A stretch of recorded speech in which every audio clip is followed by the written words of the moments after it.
What's up, AnimeBallZ fans? Ray here with another episode of Watching Japan, the show where I find out what's coming out in Japan right now, and I tell you about it in the hopes that you'll find it interesting enough to check it out when it finally reaches Australia, America, or wherever you happen to be living. And it's made slightly funny by the fact that I can't pronounce Japanese to save my life, and Criddle usually has to come to my rescue. So with that all said, let's get started. First up on my list of anime for you this week is an anime called Courtesy of Zettai Karen Children, The Unlimited, Hyobo Kyosuke. It's a spin-off to the Zettai Karen Children series, and the story will center around Kyosuke Hyobo, who also appeared in the original series. See, that is my patented, terrible Japanese pronunciation in play right there. The plot summary from the original series as is followed. In a world where ESP is common, only 3 people have them at the highest possible level, which is level 7. Those 3 are the special ESP team known as the Children. The Children work for Babel, a special ESP organization committed to stopping crimes before they happen. Kyoichi Minamoto is assigned to watch over them, and he'll need to because 3 superpowered 10-year-olds are a problem on their own. So it's a sort of futuresque, well, not really futuresque, it's set in the future, and it focuses on little 10-year-old kids with ESP powers. So far, so good.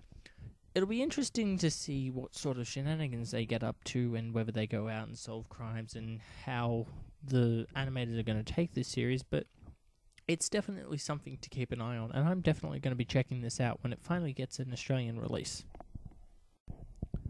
Next up on my list of anime this week is an anime called Mondaijitachi ga Isekai Karakuru so Desu Yo.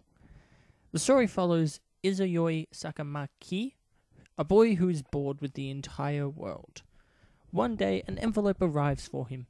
The moment Izuyoi opens the envelope, he is transported to an alternate world. There, he discovers that 2 other problem children were transported by envelopes as well. One is a taciturn girl named Yu Kasakabe with a cat, and a beautiful yet haughty girl named Asuka Kudo. A girl named Kuro Usagi, or the English translation being Black Rabbit, has summoned the 3 to the community known as No Name to overthrow the devil.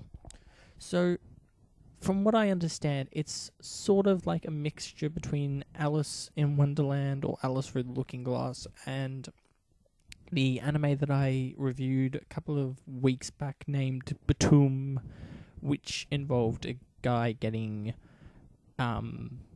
sucked into a video game, pretty much. It seems like a rather interesting, if not overused, concept, and it might be worth checking it out.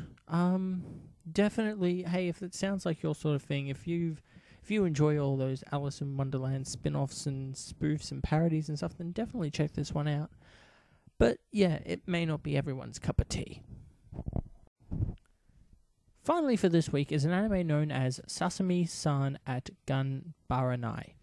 The story follows a hikikomori named Sesame who is unmotivated about even changing clothes or eating. Her brother fortunately takes care of her even though she despises his slave-like nature.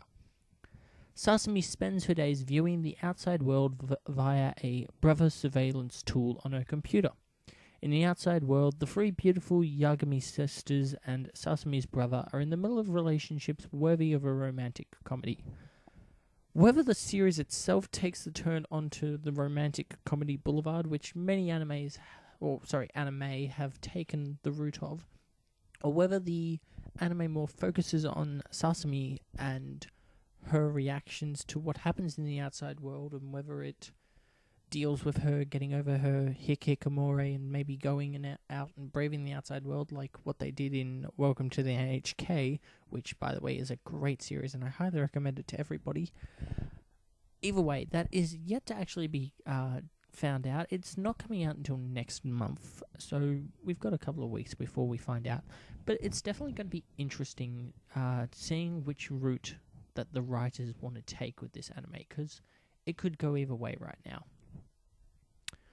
But yeah, definitely check this one out. If you're a fan of romantic comedies, or if you really liked Welcome to the NHK, at least watch the first episode and give it a shot, just to see which way that it's actually going to go. So at the end of another week of What's New Japan, I've told you about 3 new anime coming out in Japan in the next month. One known as Courtesy of Zettai Karen Children, the Unlimited Kyobo Kyosuke, which is about children with ESP powers and how they use them to solve crimes. And wow, when I think about it, that actually sounds like a really awesome series. The next one is Mondaijitachi ga Isekai Karakuro so desu yo, yada yada yada. That really is a long name to pronounce, and I can't pronounce it very well because I don't speak Japanese. But that one is a sort of Alice in Wonderland-esque fantasy escape, which involves children getting sucked into alternate worlds by envelopes, and that one sounds very wrong.